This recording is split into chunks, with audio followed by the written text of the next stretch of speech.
gonna be wild, man, wild.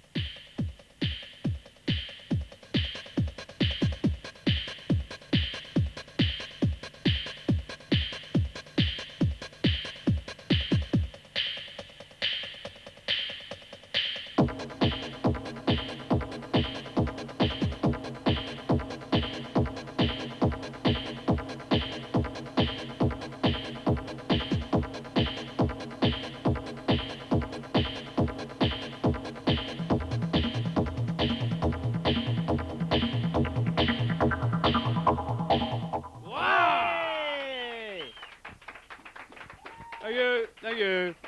And welcome to the Wisdom Chambers Youth Review here on CTV1, broadcasting on Channel 31. Russell, anything to say? Good evening, Lewis. Good evening. No, Good evening, Russell. Nothing more than how I'm so pumped up, Lewis. I really am. I can tell. I walked in here tonight, a crowd of, I believe, around about 12,000 tonight. Ticket sales were incredible once again. Skyrocketed. Give yourselves a clap. It was listen to that.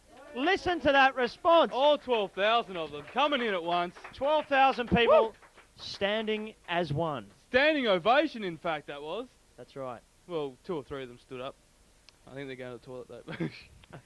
Big show. We got the sports show. That was a rehearsed Mick game. Wiersma. Yes, the sports show coming up tonight, as always, but not before we see the guys from Take 5 coming in. Take 5. Yeah, Take 5, I believe, are outside right now rehearsing. After that, we have... Jonno's doing Take 5 all by his lonesome tonight. And then Article's coming back. Yes, indeed. Back by popular demand. Indeedy-deedy-do. We got employment. I'm doing employment tonight, and I'm going to be talking with a cobbler. Gobbler. And what's coming up after that, Luigi? Film Forum, the week that was. The list goes on. All the big names here at Wisdom Chambers Youth Review. We got Vegans for Christ. Cast him eye around. We got Chris. What's Chris doing? He's on the week that was, and also the week that was special guest, and also a special CD segment, which brings Chris and I together once again. Something to really look forward to.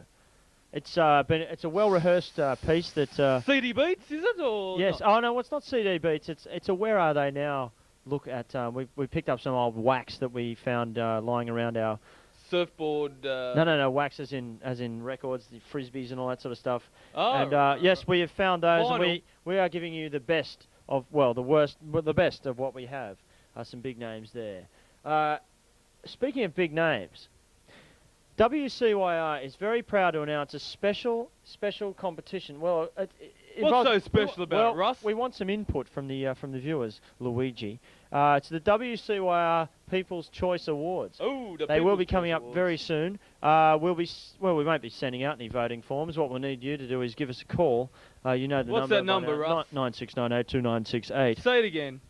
I can't remember. Say it loud. Say it proud. 96982968. Yes. People's Choice Awards. We will be giving you more information throughout the show on the various categories that there are. But let's have an example. The phones will be ringing hot. They certainly will. Still ringing. Make haste and call on in. Still ringing from last week's show, by the way. Is that right? Definitely. Yes, an example. There was a Bonza show last week, and was. there's going to be another Bonza show tonight. But spit it out, an example of one of the awards that will be up for grabs is, for example, Best Sports Show. Now, the Best Sports Show nominees are The Sports Show, so I think you'll have a good chance there of Mike Wiersma taking out an award there at the People's Choice Awards. Maybe but that's so, an example. But it's up to the viewers. It's up to the viewers. We'll be giving you. We've got no input. That's right. We'll be the giving viewer, determine what happens in the People's Choice Awards. We will be giving you a full lineup of all of the nominees and all that sort of stuff, and you can let your fingers do the walking. Just thought of that. And it's original. Yes, it certainly is. And yeah, you can ring in and vote for your favourite segments, favourite hosts, and all that sort of stuff. And also, we might even throw in some prizes for you. So prizes, big prizes like this, big. No holds barred here. Golden Globe that Lewis picked up for his. One of my many accolades for my acting career. You can catch Lewis soon as the bad guy on Breakers. Paulie. Just call me Paulie. Poorly. Thus the beanie. I'm getting into character. Getting here. into character. Yeah. Do you have a? You're wearing sporting a goatee or anything around that? I was considering it, but I shaved it off tonight. In fact, especially for the Wisdom Chambers Youth Review, it's a different style here. A very clean cut show. Very clean cut. Very clean cut, and very clean. We got a cobbler coming up later on in the show. Did I mention that? A what? Cobbler. Ah. Well, you just have to stay tuned to find out what a cobbler is, won't you? I know what a cobbler is. Oh, do you just? Yes, I'm not going to tell the viewers that. Well, Now, if you think you know what a cobbler is, ring in on 96982968. but you probably won't get through because the line's so busy. Ringing hot. Bloody always busy. We've got, I think it's 646 people on the phones there at the moment. So, and they are they're running hot, and it's absolutely ridiculous. Yep. Anyway, I think we're going to move on in the show right now because We are indeed. I think we've got Take 5 coming up, Russell. it's just a solo version of Take 5. A solo. An Johnno unplugged. on his own. Unplugged. Jonno unplugged from the heart. A little bit of Jonno in the night. Brought to you by Demtel or K-Tel. Who was that crappy? Out now from Dino Music. Dino Those, Music. Used to have all those pipe organs. Hornpipe fever. Go with it, Russell. Go with it, man. Father O'Grady's Hornpipe Fever. One of the worst albums you'll ever hear in your life. Anyway, I'm about to lose it. And we're going to hand over now to Jonno with his solo... You're about to lose it, and Johnno's about to take it on Take 5. Solo unplugged.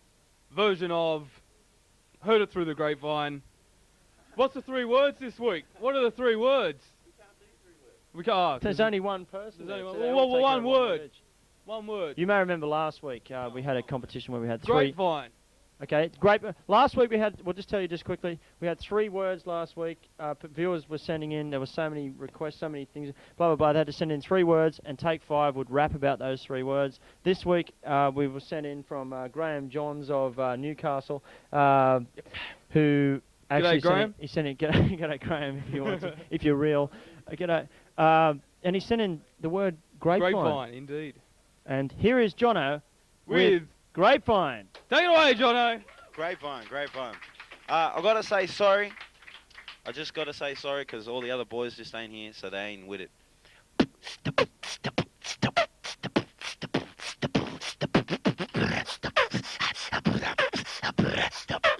The grapevine.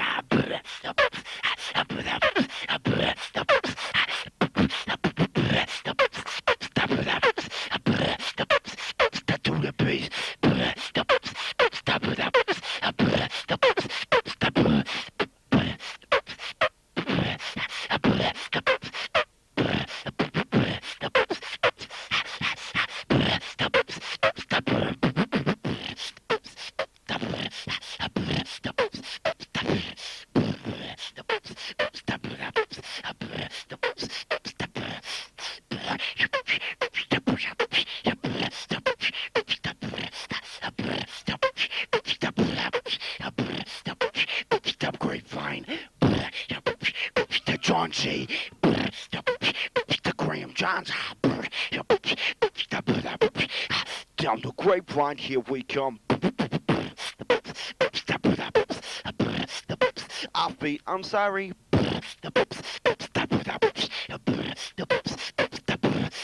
Down to the CTV1, WCYR. This is the borders coming straight from Redfern's backyard. And we don't really care, we're just trying to get with this funky shit. Now listen to this boy with the beatbox here.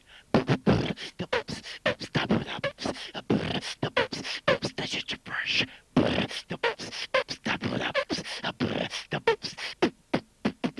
Brush. Bye-bye.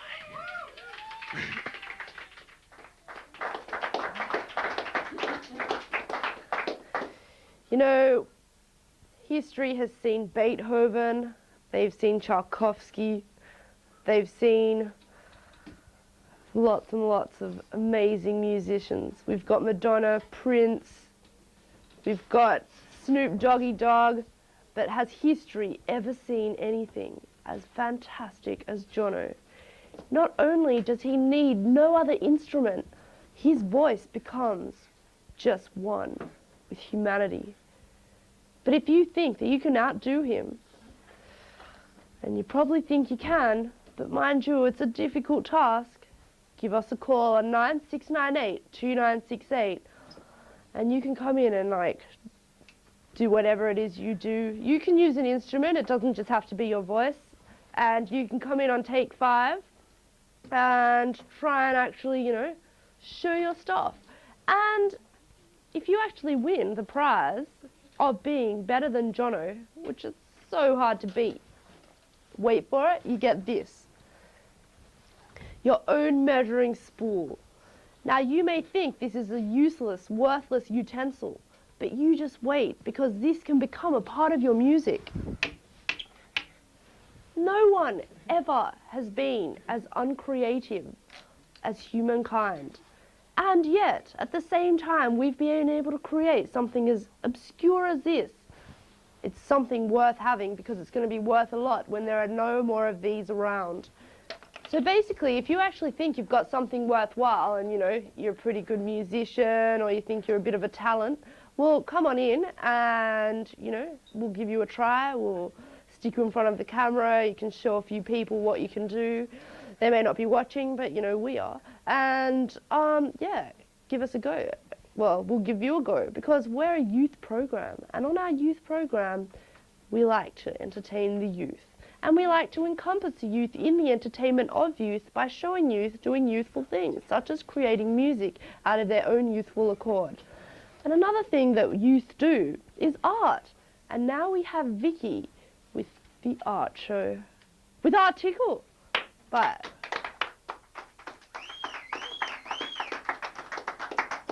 hi everyone, and welcome to another segment of Article. Sadly, it is the last one.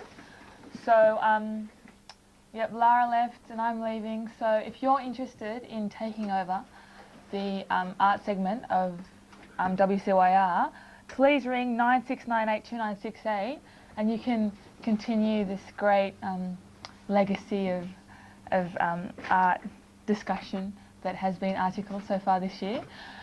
Today I have a special guest called Maya Green, who's going to talk to us a bit about her work and studies and things like that. But first of all, I just wanted to mention a couple of interesting things that I've been to recently. One of them was at the Museum of Sydney. It has, well, it's got its normal museum, but it also has an exhibition at the moment by a painter called Goldie, who painted around the 1870s in New Zealand. He was the first New Zealand artist to be classically trained, and he just does these really amazing pictures of, I don't know whether you can see that, yeah, of the Maori with these traditional, they're sort of like tattoos, but basically there's designs that are chiseled into the face and then coloured. They're really amazing, and there's a lovely lady called Johanna who's the guide in that exhibition, and she's most interested with telling everyone about everything that's going on there. There's also an exhibition that I hear is very good, although I haven't seen it yet. It's very good. Yeah. Louise Human at the Murray Gallery in Day Street. Mm-hmm. And so get down to that if you can. So, okay, Maya, tell us a bit about how you got into doing what you do at the moment.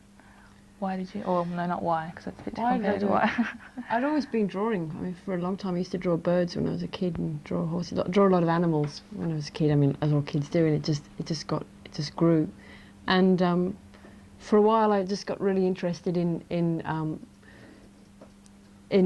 making pictures that went along with music, which led to something that I ended up doing record covers for The Cure about 10 years ago. Oh gosh, that's right. Yeah, because I was doing paintings that were really appropriate for their music. So I wrote to them and said, are you interested in me doing some record covers for you? And they said, yeah, that'd be good.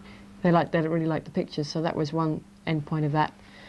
Then after that it took me in a different direction. I started travelling a lot and travelled.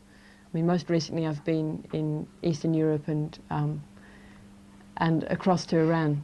I travelled. I always wanted to go to a place called Georgia, which used to be part of Russia but isn't anymore.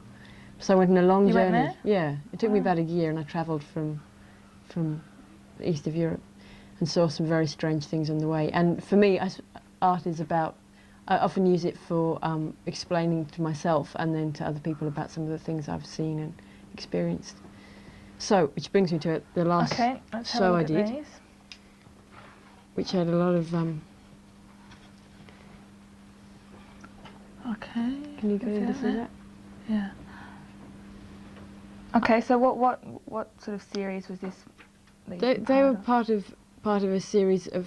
I was using blue, a lot of this really bright blue against a black, and the reason I was using that was because one of the places I'd been to in Azerbaijan, which is a really oil-rich country, there was a whole hillside that was just on fire. There were little blue flames and then huge orange flames, and it just would be like, it's been like that for hundreds of years. So I got to this place in the middle of the night, out past the back roads of some city. But it's always on fire? Yeah, it's just always burning because the gas is seeping up through the ground, and it's just caught fire, and it's got about 20 metres by 5 metres of fire hillside, and that was a pretty amazing thing to see.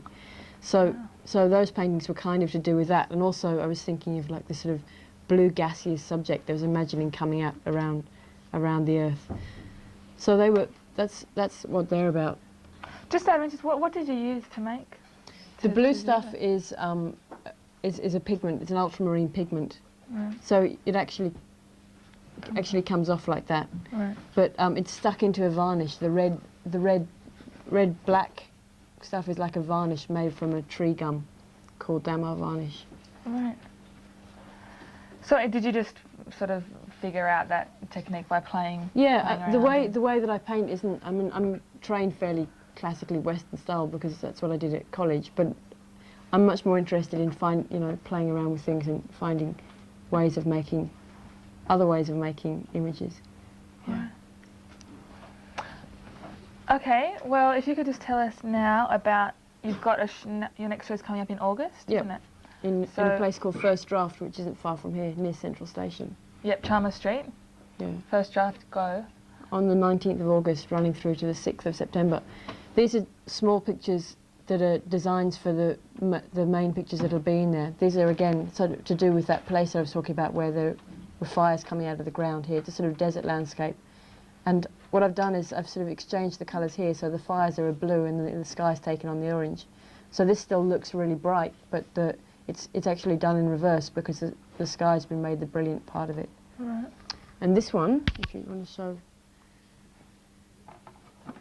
is about some strange little floating fires or will-o'-the-wisps. I think that they exist here in the form of min-min lights. Suddenly you're walking along and this light goes in the distance and then suddenly gets very near you. And people have seen them and not really understood how they get formed, and I think that thrills my imagination. I've been painting them for a while. So they're just floating through this landscape. So sort of just after the sun's gone down, you just get that glow of light along the hills there. Wow. So I often paint about things to try and understand them more, to know more about them. Right. So when does that exhibition start? That's the 19th of August to the 6th of September. All right. It's called Stories from the Flame's Edge. Right. There's a lot of fires involved in all that. So basically you've done loads of exhibiting around the place. I've done a lot of exhibiting. For a couple of years I started painting more and more about light, and then I sort of started thinking, well, there's no point painting about light. It's better to be thank you. It's better to just use it. So I made some I was making lamps for a while and playing the violin, because the violin's much more abstract for me than painting. It's like music is much more. It's even more formless and making images, you know. Yeah. So when I started painting less and less realistically, I just ended up wanting to play music. So I did that for a few years, and I still do it a bit. But now I'm back. Did you just start the violin? I just started the violin about 6 years ago when I was 20. Oh right, so you 21. weren't sort of forced to lessons when you. I wasn't forced to piano lessons, which didn't do me a lot of good. But it's been really good to overcome that by learning to listen and then play the violin in that way. Yeah. Wow. Okay then, well I guess that winds up our segment. And as I said earlier on, if you're interested in continuing it, the people here at WCYR, who are of course going to miss me so much, you know, Yeah. of course they are, but they would love someone else to come along and take over. And not just in this show, in anything, if you're interested in doing anything. in WCYR, they'd love to hear from you. Okay then, so go to that exhibition that's on at the museum in Sydney and enjoy it, which I'm sure you will. And when's it on till? Oh, God. It's on for at least another few weeks anyway. Yeah. And there's not too many people. Unlike the Pharaoh exhibition, I don't know if anyone's made it to that. There's queues for about 4 hours in front of the museum. If you've got the strength, go and queue up because it is worth it. If not, And that's read not about on it for or a while. something. It's only on for a short time. I think that's probably The why. one, the one, no, the it's actually Pharaoh. on for a while. The Pharaoh. Yeah, one? it's travelled around the country a bit, and now it's here. It was in Western Australia for a while. I think it's on for quite a while, but I think it's because it's school holidays as well. Oh right. Yeah. So there's thousands of people there. Okay then, well that's it for Article for this week. Thanks very much. Thanks very much, Maya. Vicky, that was Vicky with Article, her last show. Everybody give her a big round of applause. Her contribution.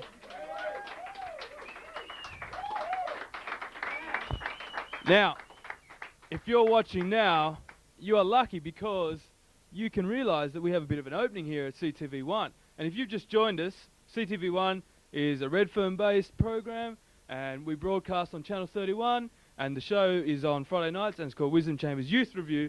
And if it's worth talking about, we've pretty much got it here on Wisdom Chambers Youth Review, but you have a chance to get involved. Now that Vicky is leaving, there is a small opening, so please apply on 9698-2968.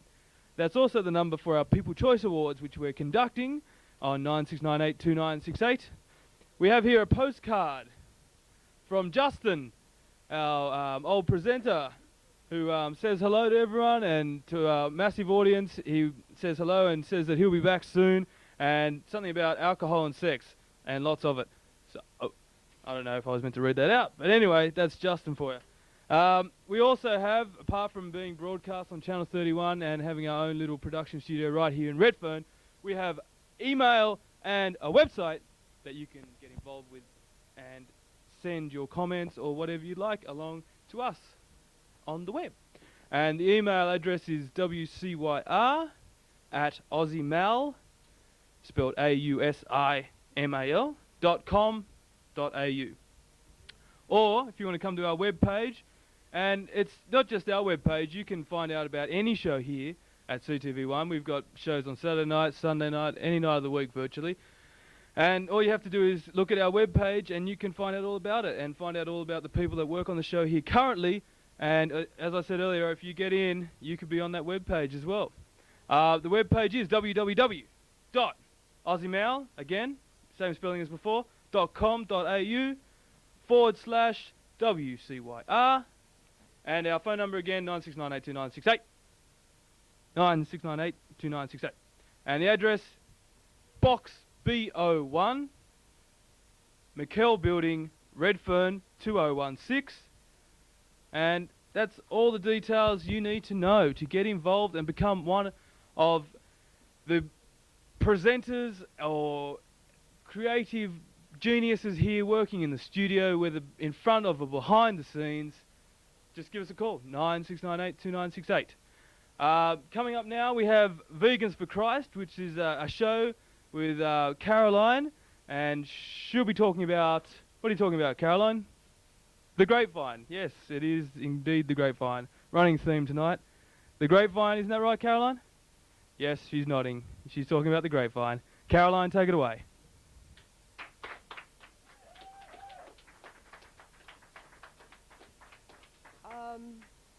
I'm Caroline Zilinsky, and this is Vegans for Christ for yet another week.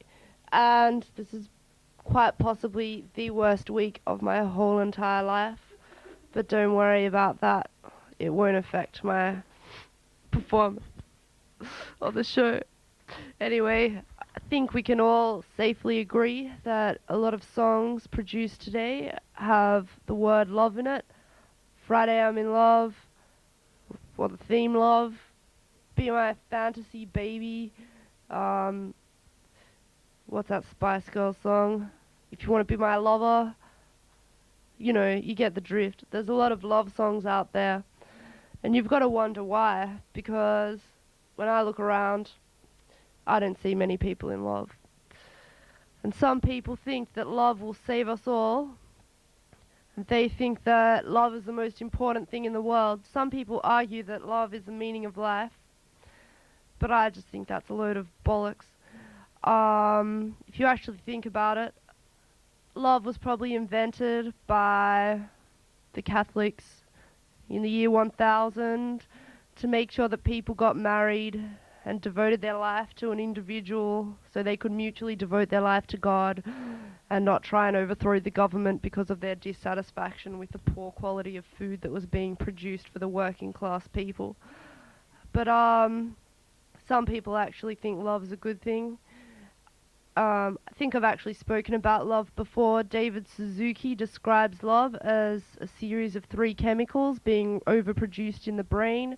One of them is noradrenaline, one of them is serotonin, and one of them has escaped me at this present point in time.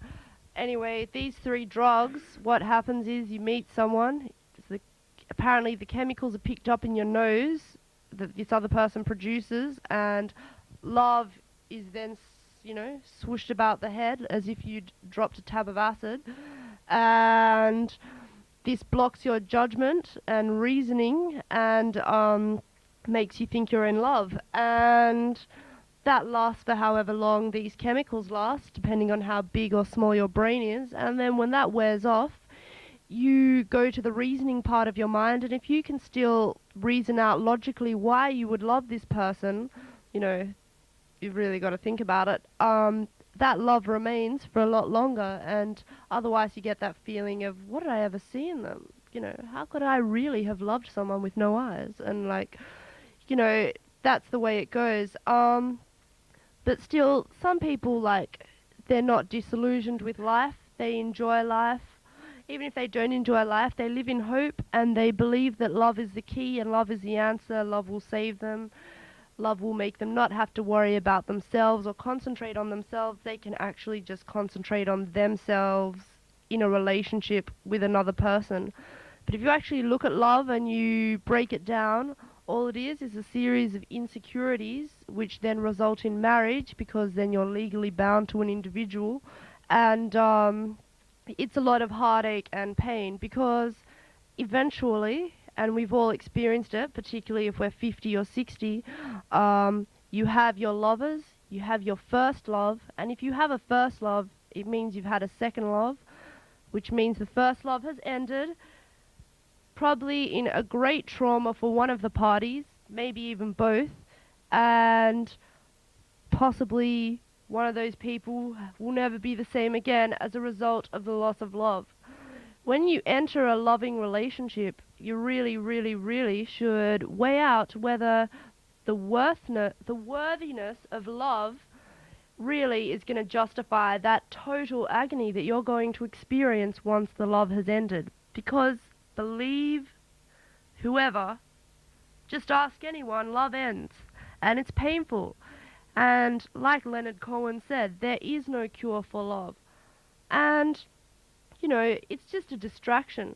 You can be living a very, very happy life, a normal life. You can be, going about your daily activities. You can actually be going out and enjoying days with friends and enjoying people for who they are. And then once love enters the equation, basically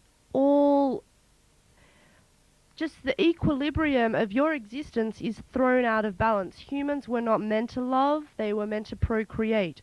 The love in people get married on the basis of love, when in actual fact, the only basis for marriage should be that you're willing to stay with a person for quite a long time and you appreciate their physical attributes in order to reproduce.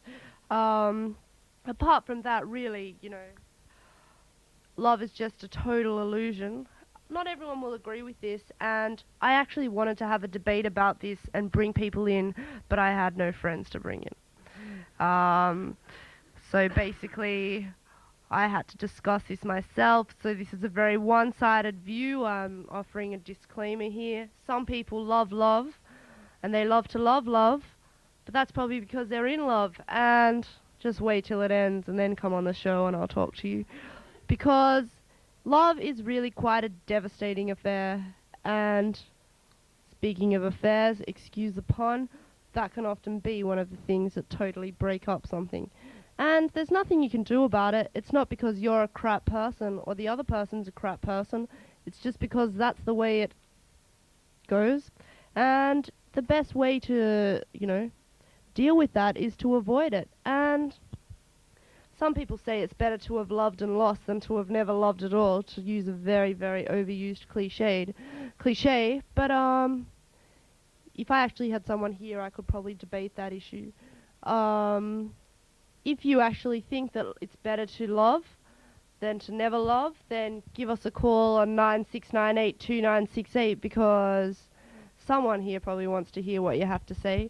And, if you have something good to say, I'm not saying that love is bad, and I'm not saying it doesn't exist. I'm just saying, you have to really consider whether it's worth it to get into love relationships when you're young, because in reality, there's a lot more exciting things to be doing at this age than having heartbreaks and heart failure and trauma, crying, smudging your makeup.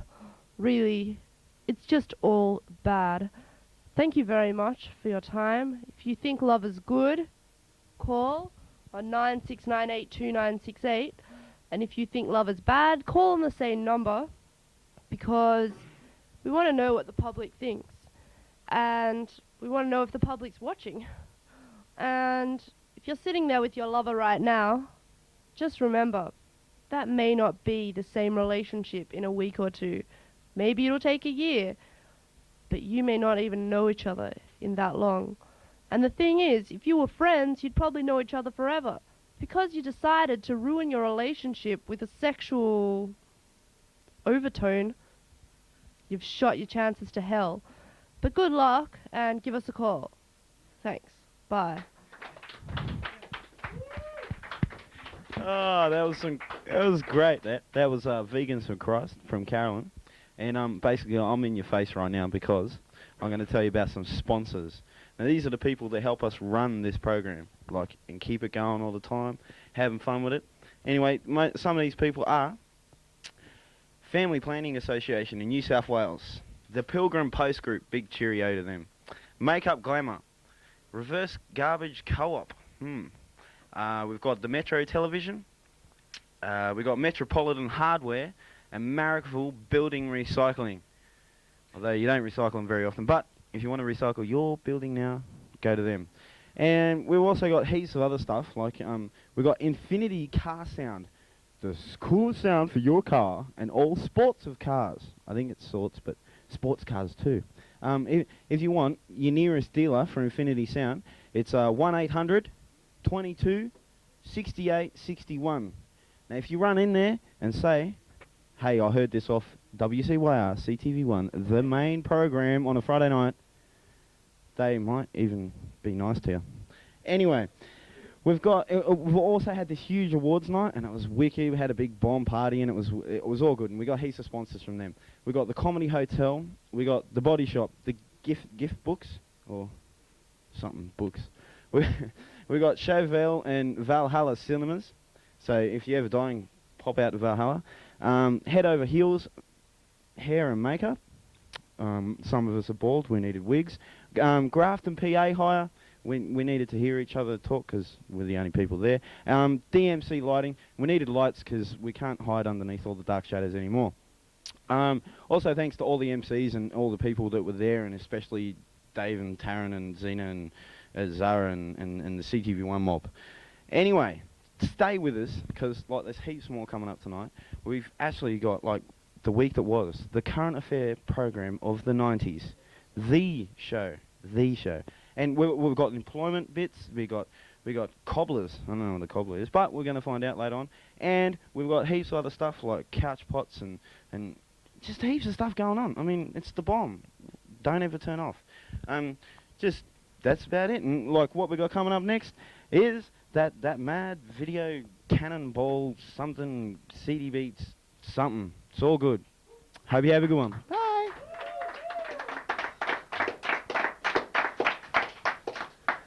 Thank you, Jonno. Oh. Thank you, Johnno. Thank you, well audience. An enormous audience once again for a brand new segment. A segment that some might say is filling in a space left vacant by others.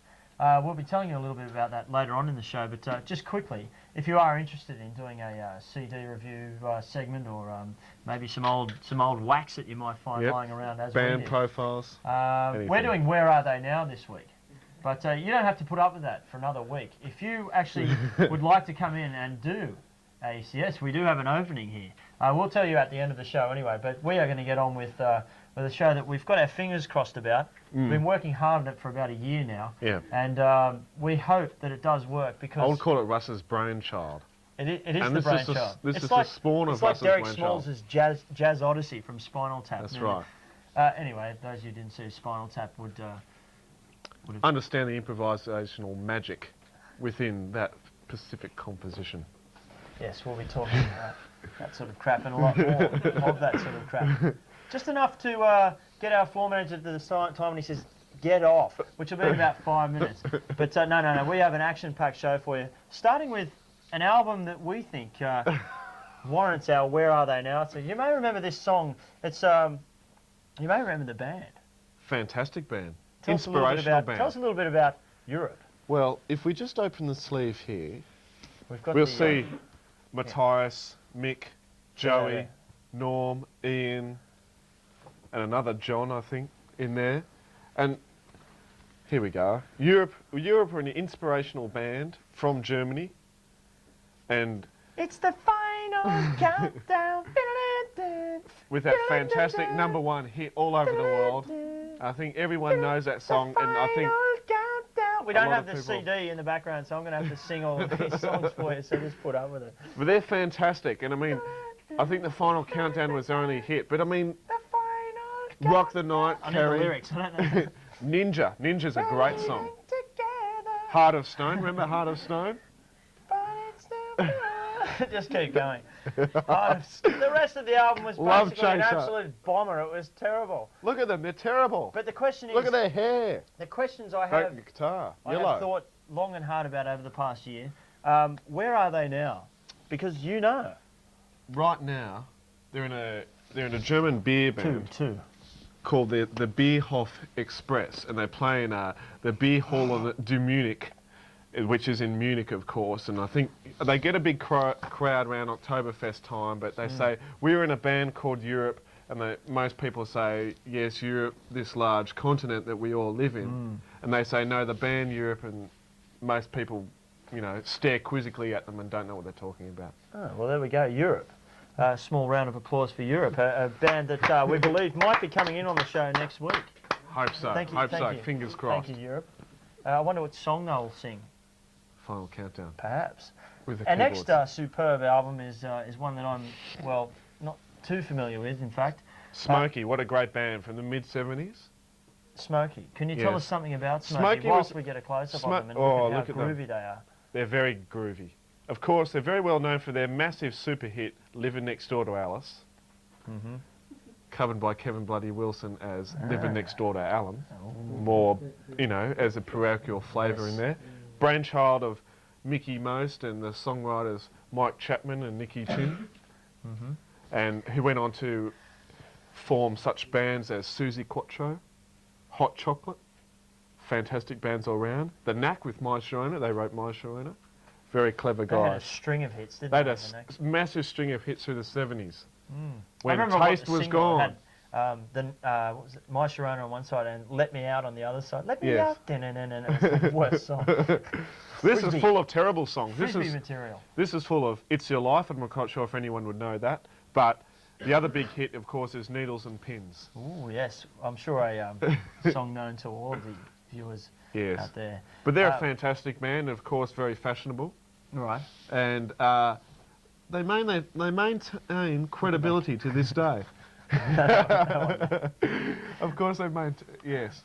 Credibility is written all over Smokey. If you are interested in writing to the Smokey fan club, you can get them on P.O. Box 131 Greenacre. Very New South Wales. New South Wales. Greenacre. They had a big Greenacre following. 2190. That Smokey fan club, P.O. Box 131 Greenacre, 2,190, New South Wales. I didn't realise. And their fan base is growing still to this day. It still is. They're massive in. They're massive. Are they big in Stockholm? They're big in China. Big in China. That's the Yes. place to be big. If you want to be big, you be big in China. Well, there's a billion people there, isn't there? There is. That makes sense. But I don't know if they've got record players. No, they don't. They're I not allowed. doubt they'd be interested in smoking. Next album. Aussie Maybe greats. people will be a little bit more familiar with this one. Men at work. Men at Work. Business as usual. No jacket required. Down Under, I believe, is the big Yes. hit from this album. Down Under. This segment's going so well. Who can it be I now? can't. Who can it be now? Surely we'll get our hands on a It's contract that will Men have at us on Work. for another 3 weeks. Yeah, Men at Work. Melbourne pub Who band can that it made be it now? big. Good song. Great song. Did that? How far up the charts did that go? That went to number 1. Number 1 in the US, I think. All right. And yeah, very good band. Anything else you can tell us about them? Where are they now? I think they're still playing in Melbourne. To a packed crowd of, say, 30 to 32 every night at the St Kilda RSL. Ooh, good club. Good club. Big venue, $50 a night. Good gig if you can get it. Split between 5 sensational dollars in that one too. Yes, we're already getting the wind up. Yeah, Men at Work. We'll leave them right there. Now, this is probably the best of what we have here. This is sheer beauty. I better pull it out. Just pull it out. Show the whip it kids out. at home what beauty is. Beauty is Wasp. There we go. Wasp. It's Now- got the lyrics on the other Yeah, side. the lyrics are on the back. Hang on. Let's just get a look at that amazing piece Oh, it of is. wax. It's fantastic. That is wax, isn't it? That's worth over $500 in shops in Japan. Tell us a little bit about Wasp. Was there anything that... Nothing much what to sort say of about sound Wasp. did Wasp have? Well, Wasp were an industrial noise heavy metal band that relied on metallic instruments and large metallic things to bang with sledgehammers. But they were they about were noise. About yeah, one thing. about noise. Making noise. And Lots a singer of that noise. went... Yeah. Very inspirational Good stuff. band, that. Good band. Oh, great band. Anything One of more the you'd like to best. say about Wasp? What are they doing at the moment? Oh, I doubt they'd be doing anything at the moment. Segment's not doing anything at the moment. But there's something that will reignite. Final countdown. I'm not quite sure if you can see that, but this is probably Holland's greatest ever export. In Holland they're known as Zij Dutch Beatles, which means in English as the Dutch Beatles. They're a boy-girl group, as you can see, And they are scary looking. and I want you to take a look at that side because you are seeing probably some of the most attractive human beings that you'll ever see. Oh yeah, baby! Look at those heads. Look at that. You probably saw them last night in the in what? In Poltergeist, The video I was watching. Toxic Avenger. But, Oh but yeah, baby! Look at of this course- guy. Look at this guy. What's his name? Lulu. What did Lulu Willie. What did Lulu do? Sorry, we're getting you. Lulu Willie went where's on to- Lulu? Can we get a close up of Lulu's head? I like that hairstyle. Lulu Willie went on to form the Eindhoven Express, a very large band in Holland. But enough of Pussycat, the band that did absolutely nothing anyway. I don't know where you got this one from. We're Inspirational band. Moving on now to, you may note the not returnable Do not stamp on the return. front of this one. Billy Field's Bad Habits. One of the greatest, not only albums, but singles of all time. Aussie albums, top Aussie albums. Absolutely fantastic stuff. Can we flip it and show what a beautiful man Billy was Let's in his do a prime? quick flip. Are you ready? Here we go. That's why Billy was as famous as That's he why is. Billy is consigned to the Not dustbin only of that, history, but as I it would has say. lyric sheet, which has a picture of Billy there with all of the stuff there. I don't know who this guy over here is, but yeah, you may remember Bad Habits, one of your favourite songs, and one that actually went to And- number one. Yes, You Weren't in Love With Me. It went number 1 in Stockholm as well. Ah, Stockholm, Holland, and you Japan. have It to was be very good to big. make it on the charts, don't you? That's still Yeah. the case. But the best You have to stuff's be on the top-notch charts. quality. If you're in the charts, Because you're good. the charts A are la overawed. Ricky Martin from the World Cup, isn't he sensational? Oh, he's a find. Hard working though. Apparently he's been working hard around the pub Oh, for scene 20 for a long years. time, like the Spice Girls did. Yeah, I mean, well, we they caught one of clawed their way to gigs. the top. We caught one of their gigs. Actually, I they hosted a start at few the top and then they're Like clawing their way Kylie. to the bottom. Kylie's a Oh, hard worker. I mean, she sweated out there, support gigs with Rose Tattoo and all those sorts of... It's great. It's great stuff. Bad habits. Yes. Actually, bad habits. Is that a giveaway tonight, or I think it is. you want to keep that tonight? If you're actually enjoying this this segment, And if you want to, probably one of the rarest albums in the world, Pussycat, or Billy Field's Bad Habits, you just can ring give in. this crappy segment, which doesn't actually have a name. Do we have a name? Where are they now? Where are they now? Who can it be now? How creative. Did I say that at the start of the show? Yes, I think so. Anyway, yeah, Billy Fields or Pussycat could be yours. We Very may even exciting. throw in 2 for 1. The first caller may get them both. And get Nine- a WASP picture disc thrown in. Thrown being the 9698 operative word. 2968 for Bad Habits and Pussycat. And just repeating that this CD segment, well, I don't know if we'll be able to back up again next week. We'll see what we can do. We desperately need somebody in here that can come in and knows what wax they're talking lyrical about their favourite wax or Because one really Something they can't wanna wax frisbee. lyrical about Pussycat. I mean, what do you say? Silly name, bunch of ugly-looking, stupid people who really shouldn't be on the cover of an LP. And what are they doing? Nothing. I can't help myself. Bad habits. Bad habits. We're going now. We're going, and we may even do a version of Bad Habits later on in the evening if time permits, which I think it will tonight.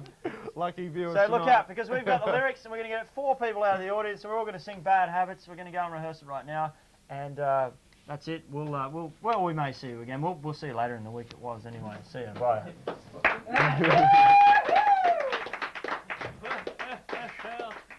Those crazy guys with their new show, huh? Where are they now? Come in and check them out next week. Those guys, eh? Well, we've got prizes for you viewers at home. Oh, I can't stop laughing. Hey, that was a top Bonza show. But we have prizes for you, the viewer at home. We have a Body Shop facial for the guys, and for the girls, we have tickets to the Comedy Store. All you have to do, now we made this as easy as we possibly can, is to call the number 9698 2968. I think even the guys from Where Are They Now could do that number. And just give us a call. You don't have to, go into extensive conversation. Just where you're from and what your reception's like, and that's about it. And of course your name and address so we can send you your notice if you've won the prizes. And if you don't know who we are, we're Wisdom Chambers Youth Review, and we're here at CTV1 Redfern. We're also interested in people if you want to get involved. We are opening the door up, and we're going to let some people in. And I would suggest that if you're an actor, musician, or anything like that, this would be a fantastic experience in front of the camera, and you'd never look back after coming in here and dealing with our creative whiz-bang team here at CTV1. Coming up in the show, we have more great shows, segments, whatever you want to call them. We've got the sports show with Mick Wiersma. All 16,000 of the audience went wild there. We've got the week that was with that that side-splitting guy Russell doing it again on the week that was. We've got Film Forum with Aaron. If only he was here. Psych. Not. But all the good stuff. Just hold on in. We also have a fantastic video from one of our all-time faves at WCYR. You may have seen it before, a couple of years ago. It's called Stigmata, and it was an experimental film using animation with an original soundtrack, and it was a film by Nicholas Littlemore, no relation, I don't think, to Stuart Littlemore, and he was from Barker College, New South Wales. Nicholas was the winner of the AFTRS Award for Cinematography through Panasonic 1994 Student Film and Video Festival. So check it out. It runs for about 3 minutes, and we'll be back right on after that. Thank you. See you later. It had to do with piecing together new thoughts in your mind. Why is it that people think it's so evil? What is it about it that scares people so deeply? Even the guy and what is it? Because they're afraid that there's more to reality than they have confronted. That there are doors that they're afraid to go in, and they don't want us to go in there either, because if we go in, we might learn something that they don't know, and that makes us a little out of their control.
What the radio won't play, the underground wants to play it!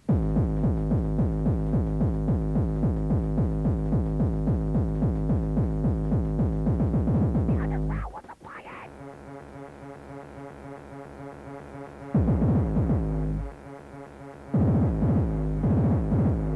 Try it.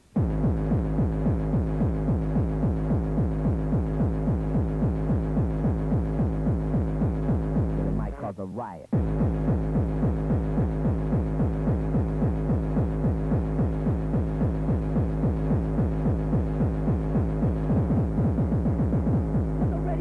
The underground will supply it.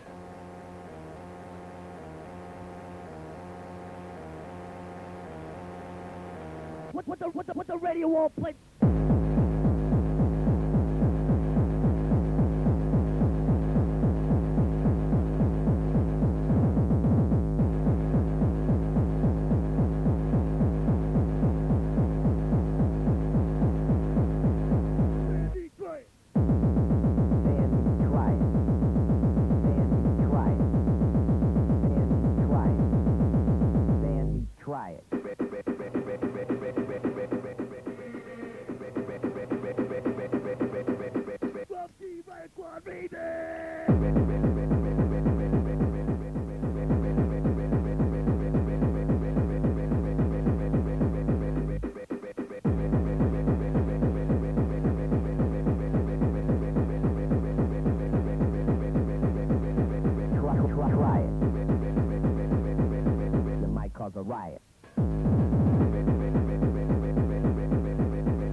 Band me try it.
CTV1, we're back again, and that was Philip Littlemore with his video that he won the AFTRS Award for.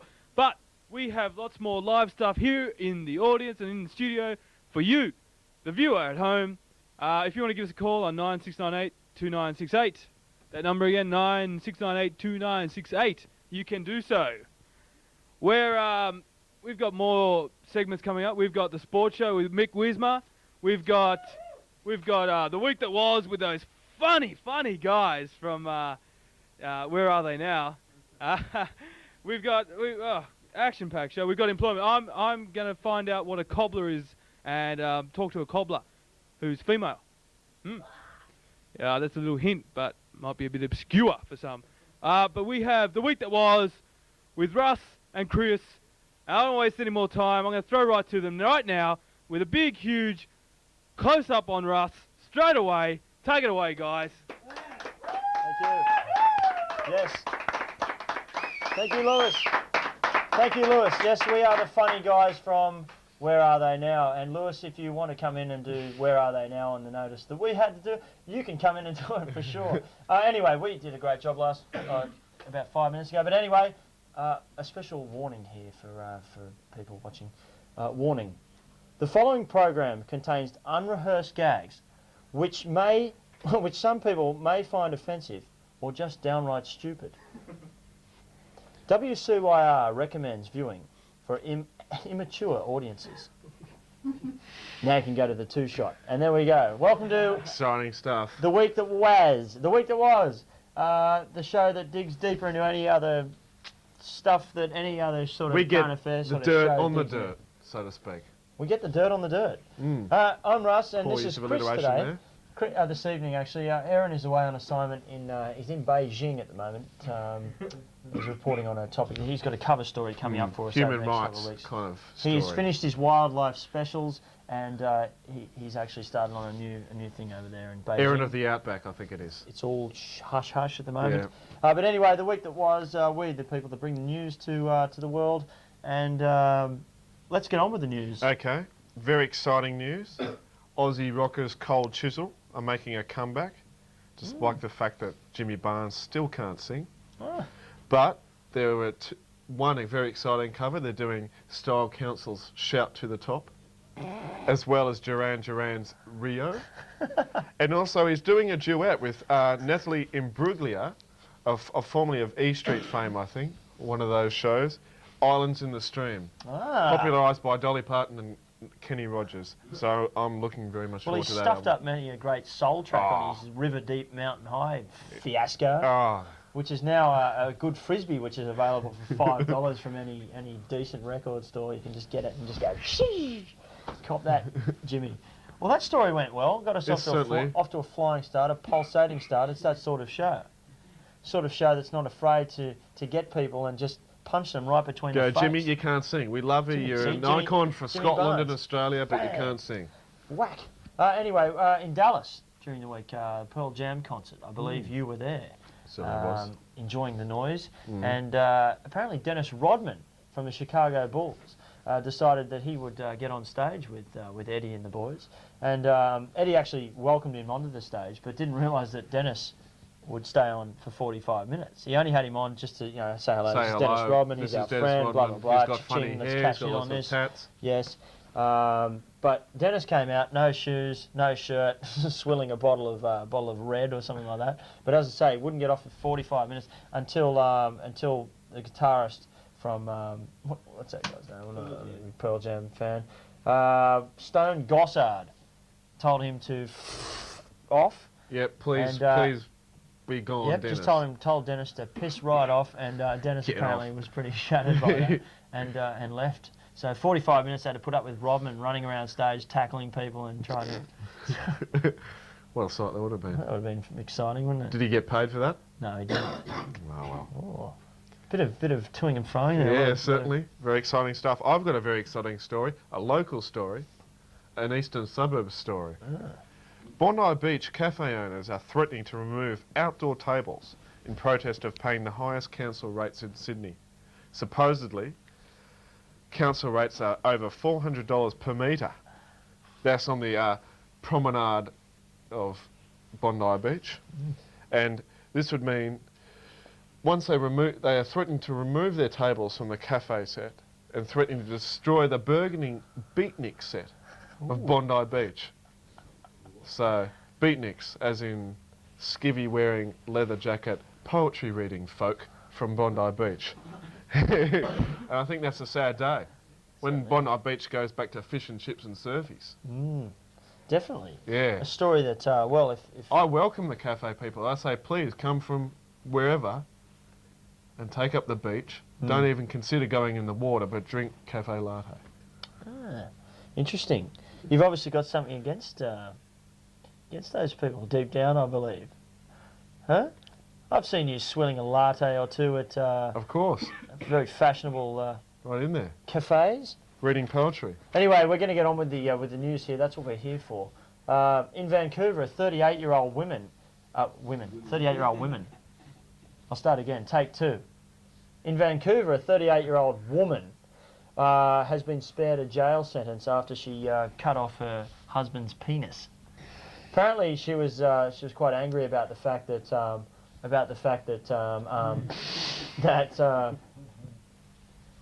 what was she angry about?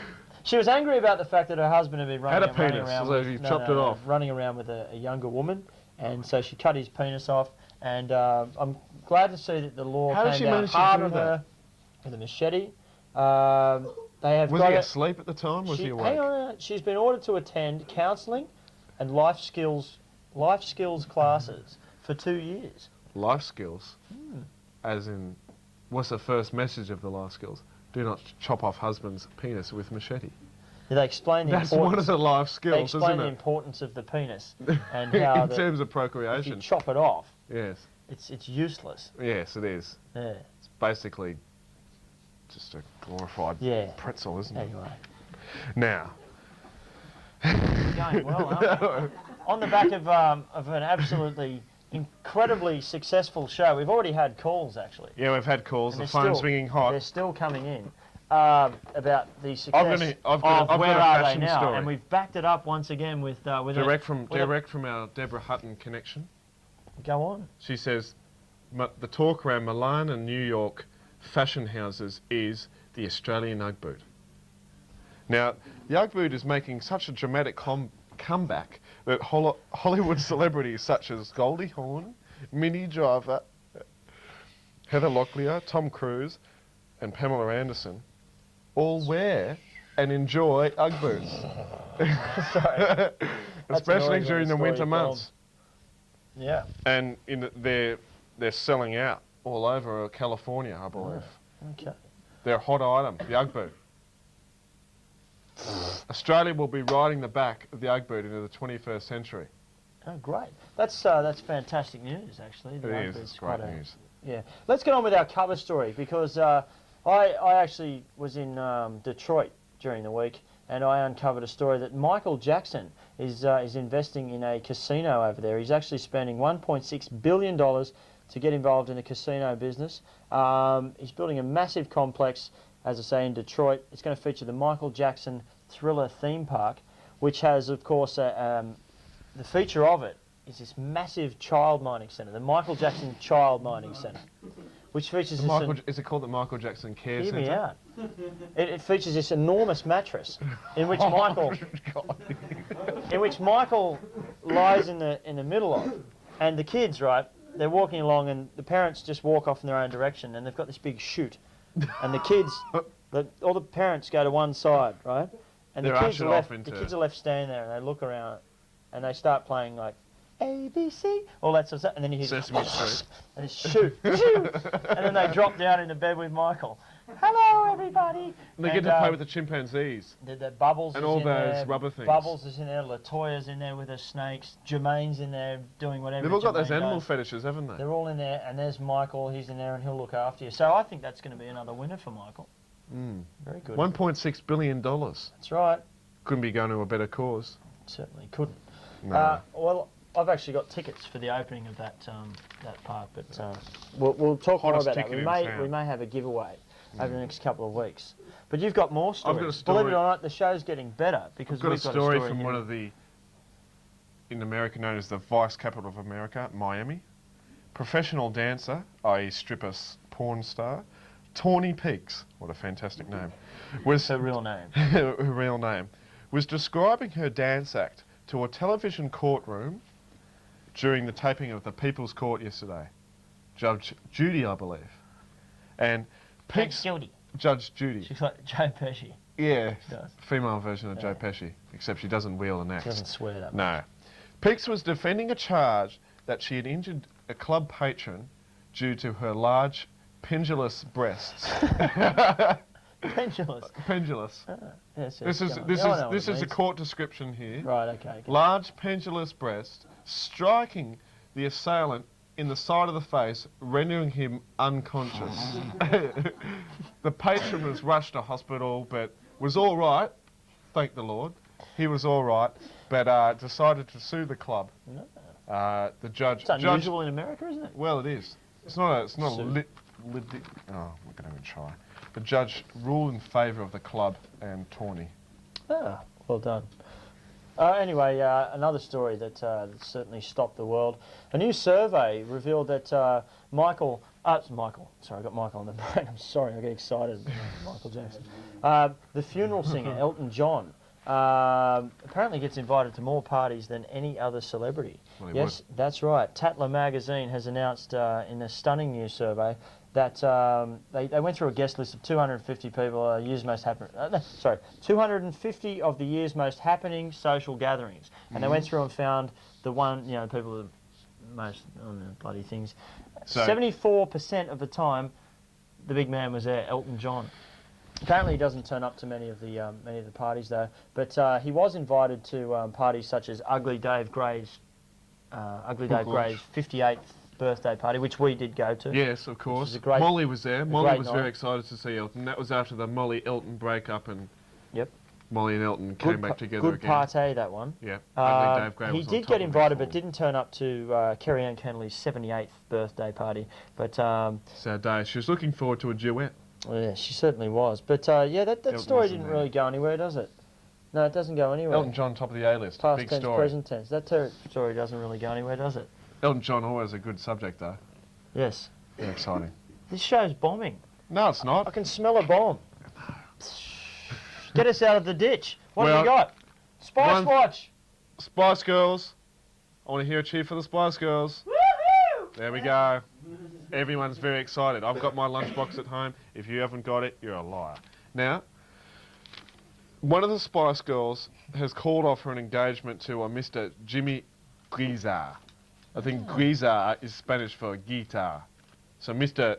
Jimmy Guitar has called off the engagement with, I think, which one is it? Which spice? Mel B. Mel B, is that a spice? Yeah, I don't know which spice that is. I thought they were all different kinds of things, like sport and posh and Aerobic Spice. No, Melby's. Butcher Spice. I don't know which one it is. Anyway, just when you thought it was safe, just when you thought you could have more fun playing a poker machine, along comes the Elvis poker machine. That's right. They have invented the Elvis Presley poker machine, which not only has images of Elvis Presley, but also spits out songs of the King. Yes. And that's not too tacky at all, is it? No, not in America. Do you think the King would be happy about that? I think the King would be pulling that chain and pressing the buttons in his Do grave. you think there's any chance of a Billy Viva Fields? Las Vegas. Of a Billy Fields?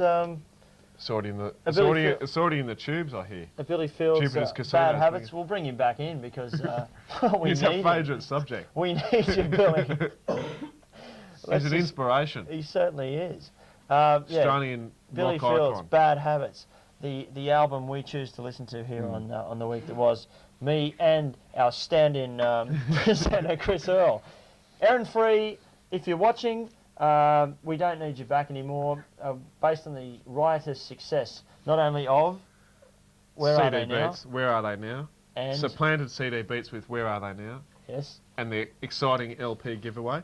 But just wait 1 second, Russell. Right. I have a very exciting story. A local story sent a in. viewer. A viewer. Yes. A viewer sent this in.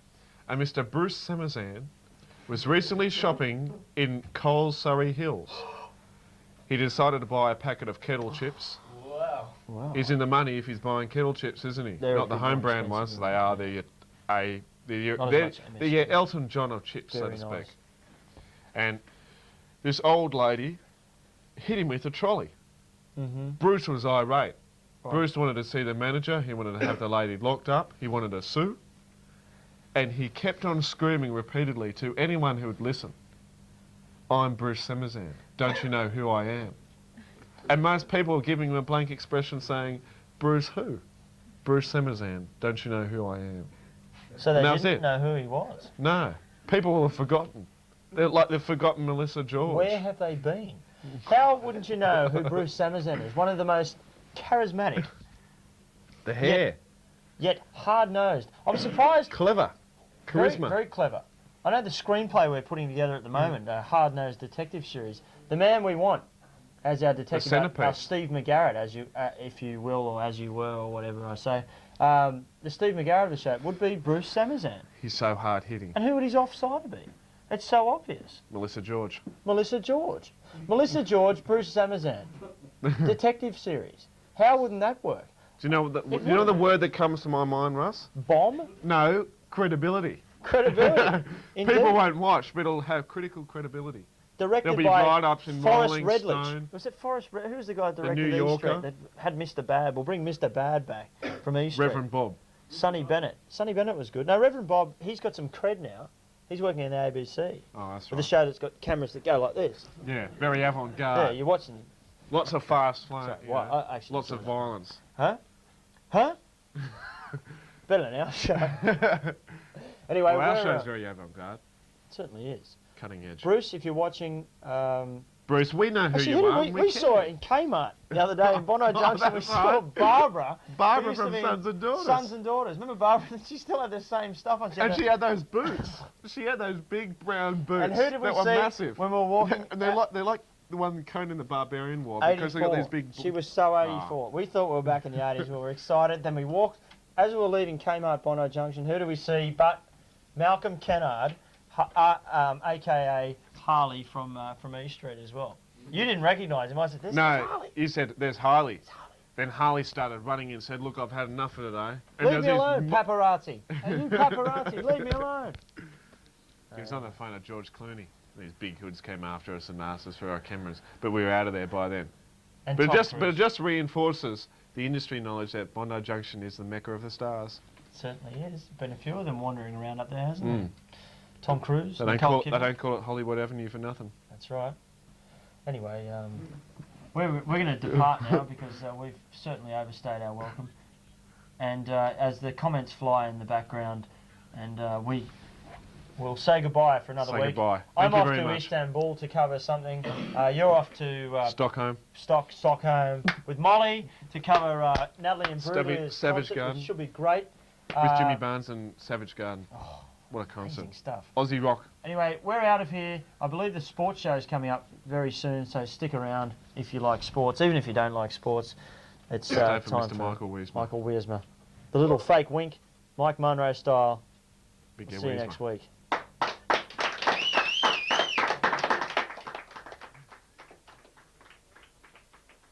Hello, it's I. It is lovely to be back. I must give a disclaimer before I go any further. I have just arrived in Sydney. I was travelling on a bus from Adelaide for 23 hours. I have to do my TV reviewing segment a bit later in the show. I haven't seen much TV, so I've been in Adelaide. I've been on a bus for a long time. I've been out of touch. None of those things has a very positive effect on one's mind. However, I'm not here for couch potatoes yet. It's time for Budget Budgies, Eddie's weekly tip on how to live cheaply. I've discovered that a lot of my money goes somewhere it shouldn't when I spend an overwhelming amount of money on potato chips, because the hot deep fried version. Because I just get so caught up in the romantic image of potato chips. I walk past the shop, think how wonderful they are. I just can't stop myself. And as soon as they're in my hand, I know I shouldn't have done that. I don't really want them. I don't really like them. Don't really need them. Don't really love them. But I must eat them anyway. So the solution I have found is to make my potato chips out of concrete. And then whenever I feel like having them, I can just think, gee, I'd love to have some potato chips. I'll be so determined to have them. They'll come my way. They'll be there. And then as soon as I realise I don't want them, don't need them, I won't have wasted any money. And then they'll still be there. I still would have satisfied the temporary urge, and they'll be there for next time. So yeah, Eddie, this week's tip on how to live cheaply is if you can't convince yourself that you don't want it, convince yourself that you have it already. And if you thought that was inspiring, then wait till you see what's next. It's the sports show with the man who's taking on Ray Martin for the position for hosting the 2000 Olympic Games, the man who receives fan mail from Michael Jordan's secretary, the man who we like to call Mick Wiersma with the sports show.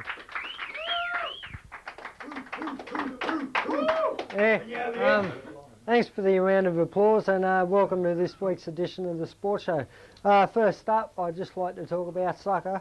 The World Cup finals on Monday morning with 5 a.m. in the morning, with Paris and Brazil playing in the final at the Le Stade de France in Paris, and Brazil are the cup title holders, and this is their 5th time they've been in the World Cup, and I think they should win. They've got a guy named Rialdo. He's a really good player, and they're very, very keen, so I think they'll have too much experience and they'll beat France. This is France's first time in the World Cup, and a player that will be missing is by the name of Laurent Blanc. He'll miss the match, and I think the crowd support will be behind France, of course, because they're the host nation, but I don't think they'll win. They haven't played that well with their opportunities. They missed a lot of opportunities, and should have put more on the board. Also, in the run-up for 3rd place, Holland and Croatia will play on Sunday as well. They've already made about 14 billion off the World Cup all up, so that's a lot of money. Also, Australia have decided to try and win the World Cup, and they'll be putting in a bid for the World Cup for 2006 and the year 2010, and they think their best chances in the year 2010. There's 3 countries that have put their bids in: France, Brazil, who is it? England, South Africa, and one other nation, Germany, and I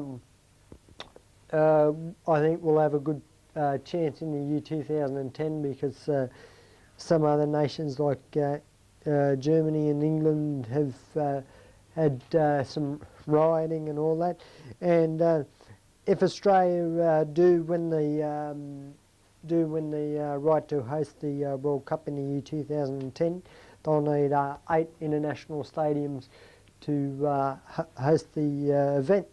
It'll be 50 more times more popular financially than the Olympics, I think Australia will have a good chance because we'll have the infrastructure there with the stadium, with the stadiums all built, and it should be good. So hopefully they will win, and good luck to them. Next up, I'd just like to mention some rugby union.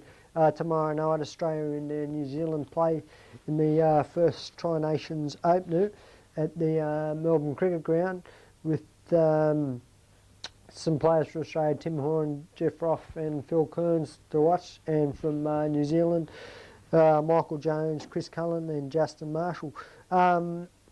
Australia will be kicking to a New Zealander called Joelle Barodi, and hopefully they'll be able to get some points that way. Justin Marshall, the New Zealand halfback, has said it's easier playing Australia than it is to play England, because Australia play more to New Zealand's liking. They like to get the ball out and to play. Should be a very close match, and I think it'll be Australia's best chance to win. It is on the 7 network, so you can catch it there, and it should be a good game. And hopefully Australia will win. Next up, what would I like to mention? I'd just like to mention some a bit of a ski report. This is for Leon, and it's the ski season as well, so we are in the right weather. During the week it's been very, very cold. A lot of people have been complaining and all that, and this is what the ski watch says. Ski resorts are cloudy, windy with some snow showers. Fresh to strong west-southwesterly winds will reach gale force on the peaks. Here are some of the conditions for Perisher Blue. Snow is falling at the resort with moderate westerly wind, and the temperature on Front Valley is 5 below. There is 30 centimetres of fresh dry snow. Yesterday there were 25 lifts open as well. Also at Thredbo, it's 6 below at the top. Snow is 30 centimetres. There's been a new snow blanket, and the wind is around 50 kilometres an hour. From the west, what else? Charlotte's Pass is 4 below with strong northwest wind. There is a fresh cover of snow after there was a 15 centimetre fall last night, so hopefully you'll be able to get over and enjoy your skiing, and I hope Paul and Mary have a good trip up there. Next up, I'd just like to mention the AFL. This weekend, last weekend in America, Australia and America played in a bit of a tournament in the high schools there. The Australian kids versus the American kids, and of course the Australian kids won in a 3-game series. They won the title, and the Americans played very well, but they were no match for the Australians. But the Australians have been training them and showing them ropes, so maybe in years to come they will play very well. So good luck to the Australians. Next up, I'd just like to mention some rugby league. This weekend on Sunday down at Redfern Oval, England and the Redfern All Blacks will play on the weekend. I think 3:30 the kick-off, between 2:30 and 3:30. Yesterday the England team and the All Blacks were down Redfern, and they had a bit of a photo opportunity, and you could meet the players. That should be a good game. With England will probably win, but the New Zealand, the Redfern All Blacks are a pretty good team with some fast backs, and they've won the title a couple of years in a row, and that should be a good game. So hopefully the Redfern All Blacks will win that, and I'll be going for them, and all the best. It's 798 days to the Olympics, and that's all for this week's edition of the Sports Show. So I'll see you next week, and have a good week. Oh, thank you, Michael.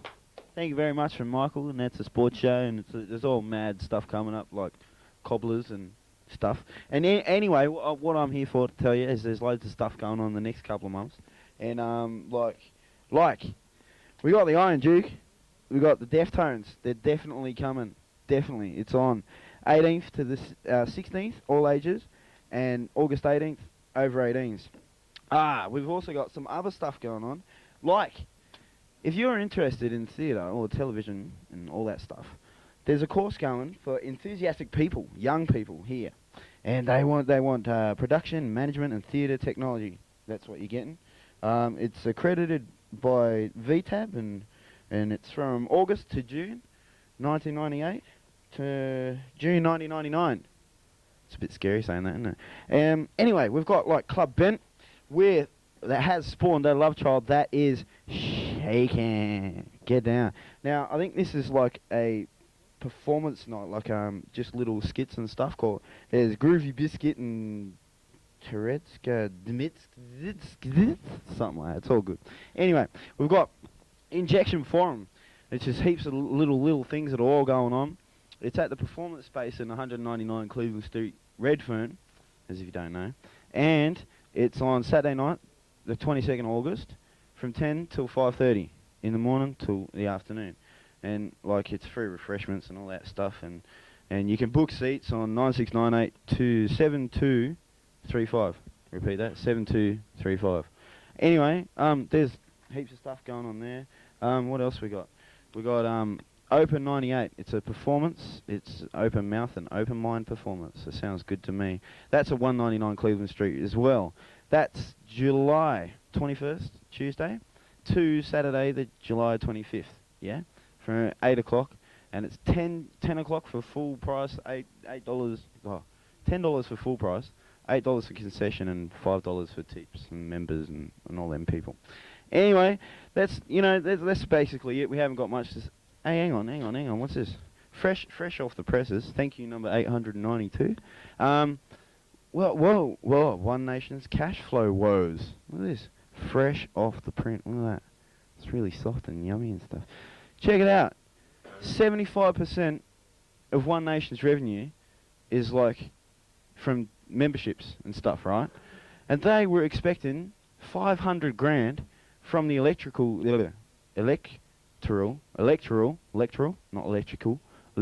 commission in Queensland, right? For achieving the 24% that they did, which they shouldn't have. But anyway, they wanted 50 grand just for getting all those seats. I don't think so. 500 grand. 500 grand. Thank you, 894. Now, they got told to basically snaffle off. So we're all giving it to our good stuff peoples, all those multicultural, non-racial peoples, right? Give it to Pauline Hanson. Bye. And look out, because there's loads of stuff coming up. There's like, and we're about to meet a cobbler, right? And our mate Dave and the Beanie over there. He's going to meet cobbler. And we've also got like Couch Pots is coming up, which is like the hippest, hardest, hardcore cutting show straight from Adelaide. How's that? Anyway, hope you have a good night. And here's the cobbler and the employment and all them people. Bye. Thank you, Jonno. And for all those who have been watching the show, desperately waiting to find out what a cobbler is, this is my guest, Vonda, our resident cobbler. Hi. Vonda. Thank you. You feel so welcome here. Now, tell us, what is a cobbler? I mean, I know, but for everyone in the audience. For everyone, a cobbler is a person who makes or repairs shoes. Right, and which is different to a bootmaker who actually makes them from scratch. But I repair them, which is a cobbler. Right, and you had to do a course for this? Yeah, lots of training. So you did a traineeship, or you did sort of university course to be a cobbler? No. Bachelor of Cobblership or something? Or? I did a certificate with an old guy. over, An old guy. over in Perth, actually. He was great, yeah. He's been doing it for about 35 years. And so I learnt it off him, basically. And what inspired you to become a cobbler? I needed work and it was all I could get. Yeah. But I just wanted to do something different, and it certainly is. Well, you succeeded. Yeah. Cobbler. Yeah. So are there many female cobblers around? Yes, there's been about 4 in the same company that I worked for. Oh, and what company was that? It's called Mr. Minute. Mr. Minute. Yes, we know it well. ironic. Mr. Minute. How Big hello to ironic. Mr. Minute. Yes, hello. And but you're not actually working as a cobbler at the moment, is that correct? That's correct. What are you doing at the moment? Vonda? I'm making furniture out of recycled timbers, which I find in Sydney, out of the mini skips. Right. And so that's much. I mean, there wouldn't be much difference between being a cobbler and being a recycled furniture maker, would there? You just rip the nails out and glue it together and nail it and take it, I suppose. So I can see the connection there. Compare that, For yeah, sure. yeah. Yeah, it's good stuff, yeah, all hands-on. You like hands-on sort of work, obviously. Obviously. And where are you from? I'm living just north of Taryn at the moment. Taryn. And is that where you make the recycled furniture? Yep, out on a property, a couple of acres out there. Nice. And you use the whole 2 acres to make the furniture? Not all of it, no. I garden some of it, and I don't know. So very self-sufficient. Do you have like a veggie patch and everything? Yeah, veggies and make and your herbs. own furniture and. Oh yeah, I made my own bed. Yeah? Yeah, made my own bed and coffee tables and yeah. And produce your own electricity by. No, it's not that backwards up there. No. No. So do you have a television up there you can catch us on, or? Yeah, Yeah, I've got a TV, yeah. Right. Yeah. So what sort of furniture do you like making? Well, all household things like spice racks and big chests, chairs, beds. What's the most difficult thing to make? Anything that's fiddly and made from solid timber, I suppose. Right. Like say a CD rack would be hard to make because you've got all different little bits. Little divisions. Yeah, and things little like that. divisions. Yeah. Yeah. Have you made a CD rack? Yep, out of mulga actually, which comes from a bit of eastern New South Wales, western. Sorry, yeah. So what, you just pull out your chainsaw, rip down a tree, and Oh no, don't cut down any trees for that. We pick up all that's on the ground, only. We're only allowed to like forage in the forests for fallen timbers and things like that. And I wouldn't cut a tree. That? Yeah. Yeah. Oh yeah, yeah. And mini skips and things like that. You were saying as well. Yeah, all the recycled stuff comes from Sydney because we come down here quite a bit to work, and we just go around the eastern suburbs picking it out of the mini skips. And it's amazing what people throw away. You know, like stuff that's not even used, and it's amazing. It's great. Yep. So you don't actually, it's not recycled furniture you make, you get the chair already made, throw an extra thing on it, and you go, yeah, that's my recycled... Or paint it, or something. That's recycled, I made that myself out of recycled timbers. It's already varnished and everything. Oh, is that the case? No, not quite. Not quite. Floorboards and fence palings is a good find around here. Yeah, there's lots of that floating about. And isn't it, so how do you turn it into usable pieces of furniture, all these fence palings and things like this? Because fence palings, they're not as good a quality wood, are they? Because they're fairly, Well, it depends. Fence palings are normally out of a really hard timber, really solid hard, so you have to find something suitable for that. It's a different look. Your floorboards, it's depending. Some of them are hard, but most of them are pretty workable. So when you say hard, you're talking about hard to work, not necessarily hard woods. Yeah, right? Hard to work, as in, waxing your nails and things like that, or drilling your holes through them first because you can't get your nails through them. Oh, right. Yeah. And do you design your own furniture, or you just sort of say, oh, this looks like a part of a tabletop, and, Depending on the piece. Oh yeah, we decide what it looks like, what we think it's going to suit, and sometimes we pull it apart you know, it doesn't look right or feel right, and we try again. It's good fun. It's great. Yeah. Yeah. And where did you get the expertise to do all this? I mean, I'm sure lots of our viewers out there have got mini skips out the front and they're thinking, oh, my God, what have I just chucked out? I need a coffee table or something like Yeah. that. Yeah. Oh, well, it doesn't take a lot. I mean, we used hand tools only for quite a while because we couldn't afford any power tools. And what was your first power tool that you bought?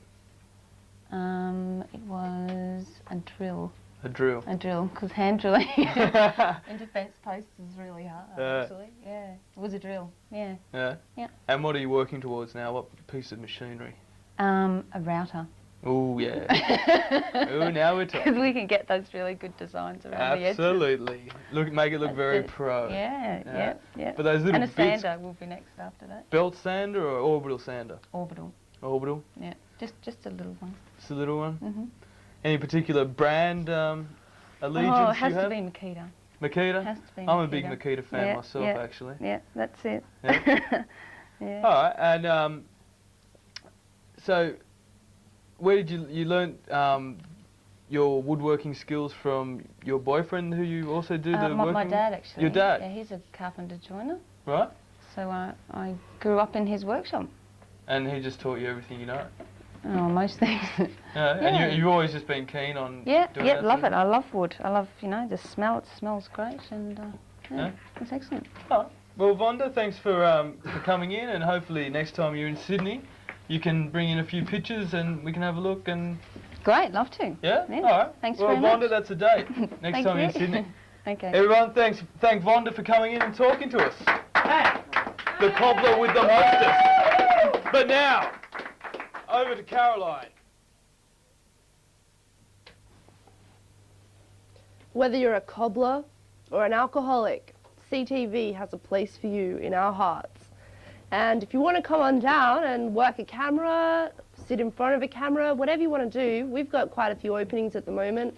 If you're interested in music, then come along and do a great interview with us, and we'll see if you can get the job as CD Beats replacement. We've also got Article now, so for all you arty people who want to drink a little coffee and do a little art, come on down and, you know, you can have your own segment, talk about your views on art. And yeah, because basically not only are we looking for replacements, we're looking for new talent. If you've got something to offer, you've got something good that you want to show the world, like, I don't know, whatever you want to do, yeah, basically, you know, we're quite happy to have you come here and spend your cold winter nights on Fridays with our fun, entertaining crew and cast. And, you know, it's really so good down here, you can't imagine.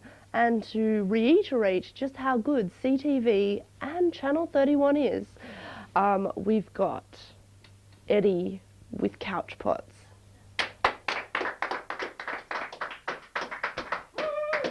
Greetings, mucksuckers. Welcome to the return of Couch Potatoes. It was an emotional absence, but we're back. And before I get into what I'd planned to talk about, I'd like to pitch a new story to a current affair, a new Angry Anderson style challenge, which is one for the cobbler.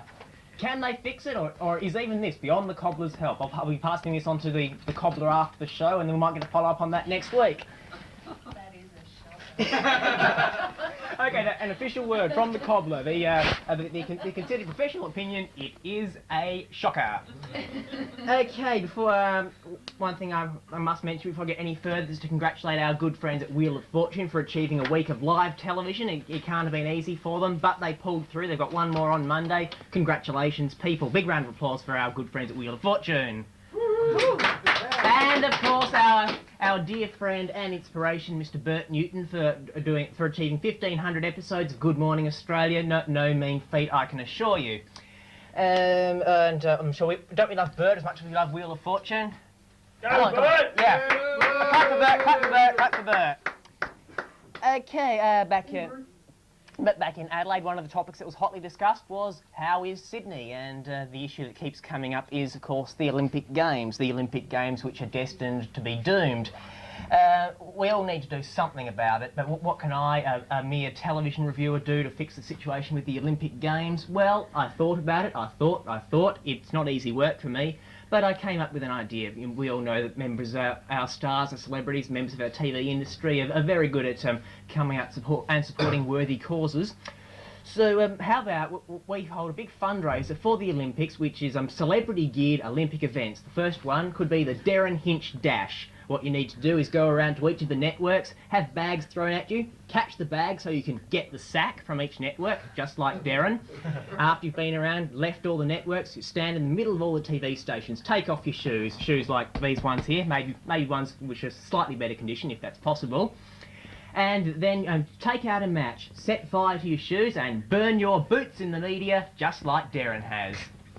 And then we could have the big Mike Munro marathon, where you need to go around to people's houses with a camera and live up to the Mike Munro anthem, which is, I'm gonna burst through your gate, kick down your door, stake out and smash your place. Don't tell me no, and don't say go away, because I'm gonna stick that camera in your face. And then, oh, thank you. And how about, while we're in Wheel of Fortune mode, how about the great big Adriana Exenitus marathon? You've got your big letterboard, your thing, the puzzles, and have to go around, turn all the letters around, and try not to break any fingernails or suffer any more domestic tragedies as such. What else? Oh yes, young event made her long-awaited debut on the ABC this week with this program. I don't know its title because I didn't watch the show, nor did a number of other people, it seems, because it bombed in the ratings. It was beaten by such hard-hitting current affairs talk as everything happening on the panel and the very sophisticated poo and wee jokes on Hale and Pace. But the ABC is determined to make something of Yana, so if this special doesn't work out, where are they going to put her next? I was thinking maybe we could see her hosting Play School, and she'd fit right in there. She's got all the Play School characteristics. Or maybe with her experience of sitting in front of cameras, introducing people and handing over to stories about different places on the planet, she could be the new host of Race Around the World. But why would the host of Race Around the World, why would you want it to be someone whose only claim to fame is once being a part of something big several years ago and having no personality of her own? That would be so unlike Richard Feidler. Okay, I'm not getting a wind-up, so I'm just going to keep talking. What else can I say? Cows go moo, dogs hate cats, bananas grow upwards in bunches. Okay, how about pitching a few more celebrity merchandise items? We've all seen how having Humphrey Bear and aggro on a packet does for something sales. How about we have releasing some Glen Ridge cut chips? You know, potato chips with the crinkle cuts, and not just any ridges. They're Glen Ridges. I'm sure everyone will be rushing out to buy them. The Wiggles brand jelly, you know, we're wiggling just like jelly is, and we have different colours for the Wiggles, different skivvies, and the jelly moulds can be the shape of the big red car. We could even have caffeine flavoured jelly so you can wake up Jeff. Packet of peas. Just a packet of peas doesn't sound very exciting. How about promoting it as the big variety salute? Because we have variety in the peas. We have some of the smoothly skinned peas. We have the wrinkly skinned peas as well. And keeping with the variety theme, maybe the smoothly skinned peas could be your Bert Newton ones, and the wrinkly ones can be your Graham Kennedy peas. I'm sure everyone will be rushing out to get them. And I'm still not getting a wind up, so I'm still going to keep talking. Oh, I'm getting one now, am I? Oh, so I'm just going to keep talking. Okay, cows still go moo, ducks go quack, aeroplanes fly. Well, if a plane crashes and someone dies in it, where will they draw the white chalk outline? I don't know. Okay, still not getting a wind up. Oh yes, Channel 9 has launched a revamp of the children's game show Now You See It. Is it a smart programming move? I don't know, because up against Seven's Amazing, which is one of the shows which replaced Now You See It on 7 years ago. I do think it's wonderful to be seeing something on television which encourages literacy and teaching kids how to read. But it's just a shame that at the end of the show, just to prove it's a real game show, they put that disclaimer that parts of the program not affecting the outcome of the game have been edited. It's a shame. They should be saying parts not affecting.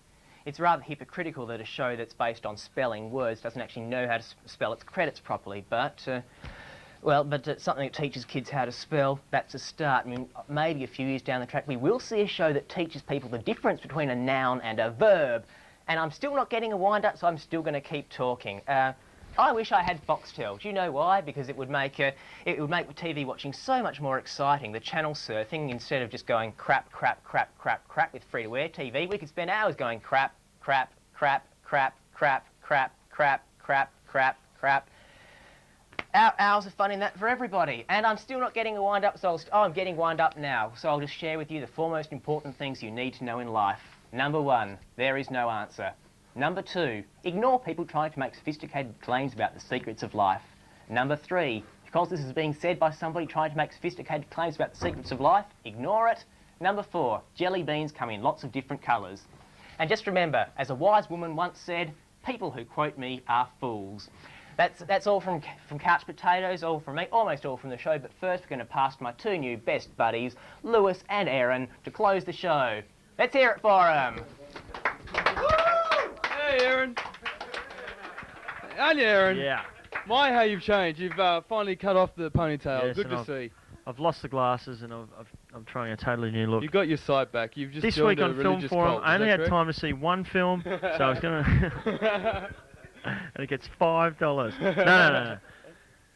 Lewis, let's just recap the competition details from this evening. Oh, well, not competition. If you just want to ring in, you can win great prizes, and they are. They are. Russ, funny you should ask.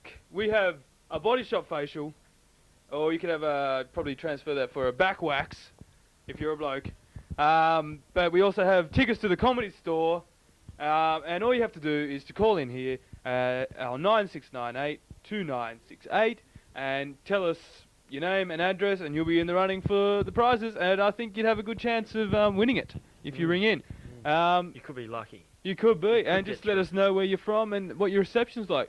And also, talking of reception, we should let the punters, the viewers, know that the reception will be improving in the upcoming years or months, and we are in fact getting digital technology, so we will be as good as, if not better, quality television.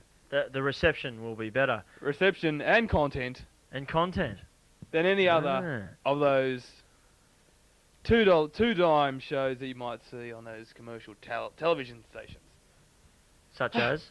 Such as Channel 10, Channel 9, and Channel 7. Oh, okay. Anyway, yeah, just recapping it, another thing too that we mentioned earlier on in the show, the CD segment, which went so well. Where are they now? We are looking for people to fill that spot. Our producer says that we need... She's given you the boot already, has she? No. We were just doing we were there on a one-show contract. That's all I signed for that one. We need a female to come in and do the show, preferably a female-male combination. That would be that's what we're after. The ideal. Yeah, one of each. And in fact, I'm looking to get rid of Russell and have a female presenting as well, and finish closing and opening the show. So if you're interested, 9698-2968. Especially if you wear a nurse's outfit. And the same applies for me in reverse there with Luigi. So yeah, we could go on like this all night. But let's mention next week's show because we have some huge names back. Aaron, who I apparently was just a few minutes ago. Yes. He's coming back with the Film Forum. Return of the Ez. Listen to that applause for Ez. Crowd goes wild. The week that was is going to be back, and I believe Aaron will be back on deck. Chris will be forced back out into the back blocks. No, he's off to do another story next week. Where did he say he's going? He's working on another show, isn't he? Formulating a new music program for one of the commercial channels, I heard. Is that correct? I'm not too sure. I'm not too sure what he's up to. I heard the old makers of Countdown were interested after seeing the show tonight. They thought it could be a winner. God, you're really having a dig at our That's cruel. Very cruel. Vegans for Christ is coming back, as well as the sports show, of course, with Michael Wiersma, the show that stops traffic. I try that one every week. Stops traffic. Stupid. I don't know where I heard that. It's a show-stopping comment. Yeah, it certainly is. And what else is coming up, Lewis? What else? We've got odds and bookends. We've got stage gauge. We've got employment. We got it all here, Russ. We got Take 5 Couch with Pot. Jonno and maybe Samo and Queer Miko. Nation. Queer Nation. Couch Potatoes Youth with in Focus. Eddie, who you just saw. Youth in Focus. Putting the focus on the youth. Talking to a good friend of mine, Johnny Pollard, who you may know, a.k.a. Bolton from Heartbreak High. He's going to be coming in the upcoming couple of weeks and talking to me and updating me on what he's doing around the traps. Also, I'd like to... Billy Fields coming in to sing Bad Habits. Absolutely. You're teeing that one up, are you? Yep. There's some details as well that we're going to give. We had a guest, our resident cobbler, Vonda, and we just thought that if you're interested in purchasing some of that fantastic recycled furniture, which you saw, or maybe you didn't, you can give her and her partner Steve a call on 02 6556 7044. And she's at 21 Station Street, Melinda. That's north of Taryn, but that's not a problem because she makes regular trips into the city. So if you're interested from anywhere from Taryn to Sydney, she can get you a piece of her furniture for a normal sort of shop price, despite the fact that it's handmade, recycled furniture. Pretty good deal, if you ask me. Definitely. Good Lewis, value. Certainly is. We don't have much more time left now. I think what follows this program tonight? We've seen Pakistani TV, haven't we? Another pulsating edition of Pakistani television. They warm up the punters for us. Do they? What? They're red hot by the time we come on. Very hard act chili to follow. peppers. But yeah. Anyway, is that about all we've got? We've gone through. We're the highlight. We're the highlight. Infinity. There you go, Leon. In bloody infinity. Car systems, system stereos, infinity audio, all that sort of stuff. Infinity. Yes. We've just been handed a few extra sovereigns to mention that tonight, and of course we will bow to free all game of commercial. Pool. Yes. Free game of pool at the Grosvenor. The Grosvenor. Anyway, don't forget, of course, the People's Choice Awards, WCYR People's Choice Awards, which will be coming up next week. We're going to give you a full rundown of nominees, all that sort of stuff, and you can vote. By dialing those magic numbers, of course, that we give every bloody week. 96982968. Oh, good going, Russ. So, what's the address here? That's your department. I'm sorry. I don't know. We need a new presenter. Yep. Females, give us a call. Yeah. We've also got. We're going to be talking for employment. I'm going to be talking to someone from the casino, who's a croupier, and she's going to be giving me the lowdown on what's going on. Perhaps we'll find out a bit about the casino bashing, and mafia, all that sort of stuff. We're going to be talking about casinos next week. Yeah. Good. Can you beat that one, Russ? Good vibe to end the show on there. No, I can't end the show. I don't even know what I'm doing tonight. Actually, anyway, we're going to go actually because. No, I think we should dedicate this show to someone that died actually, seeing as we're on a bit of a low feel at the moment. Someone died in Waterloo in Walker Street today, and there was a big procession, and their house got firebombed, and a 13-year-old boy died. And I think it's appropriate that as we are a Redfern-based program, that we dedicate this show to the memory of that boy, whose name escapes me. But there you go. Now, all right. Okay. Now we can end the show. All right, well, we'll see you next week with another action-packed episode of Wisdom Chambers Youth Review. And, yeah, so stay smart, and have you got anything else to say, any little phrase that you'd like to... That's all, folks. Okay, goodbye. See you next week. Next week.